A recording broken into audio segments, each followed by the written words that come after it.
Welcome back, everyone. Day 3 of the English Marathon is officially here. I'm Maya. And I'm Alex. Today we are tackling a monster that lives inside the heads of almost every English learner I've ever met. Oh, you mean the grammar ghost? Exactly. The fear of making mistakes.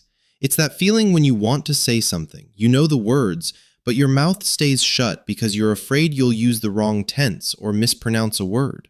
I've been there so many times, Alex, especially when I started learning.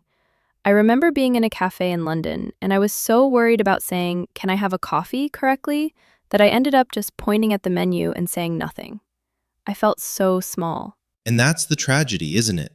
The fear of being perfect actually stops us from being fluent. Today we're going to talk about why mistakes are actually your best friends in this 500-day journey.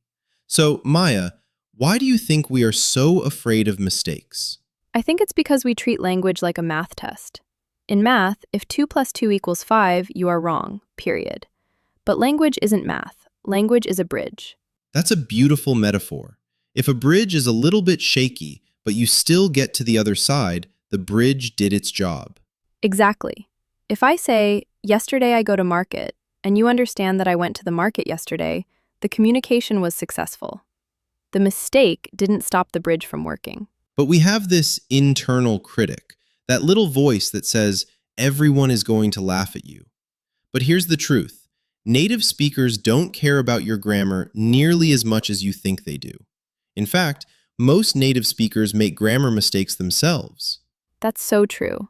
I've heard native speakers say, "I seen him," instead of "I saw him" all the time. But when a learner makes a mistake, they feel like the world is ending. We call this the Perfectionist Trap. If you wait until your English is perfect before you start speaking, you will never speak. Practice makes progress, not perfection. Progress, not perfection. I like that. So, how do we break the trap? By making glorious mistakes. I tell my students to try and make at least 5 mistakes a day.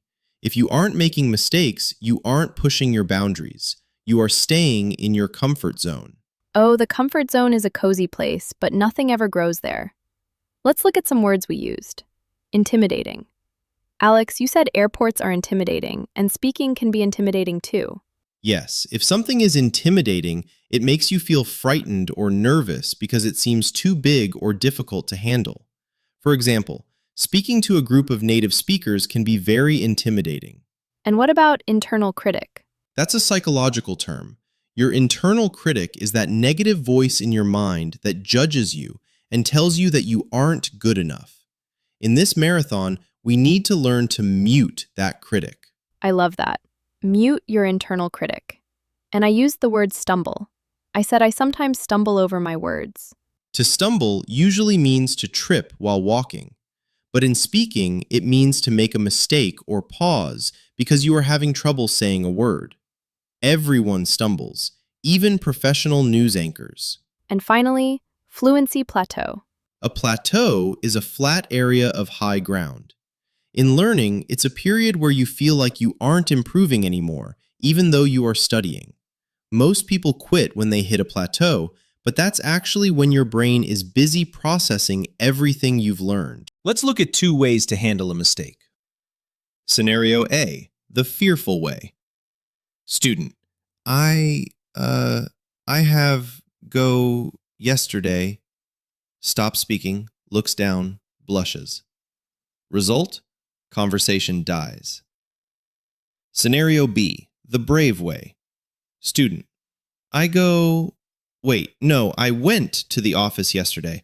Sorry, my past tense is a bit rusty. No worries. What did you do at the office? Result?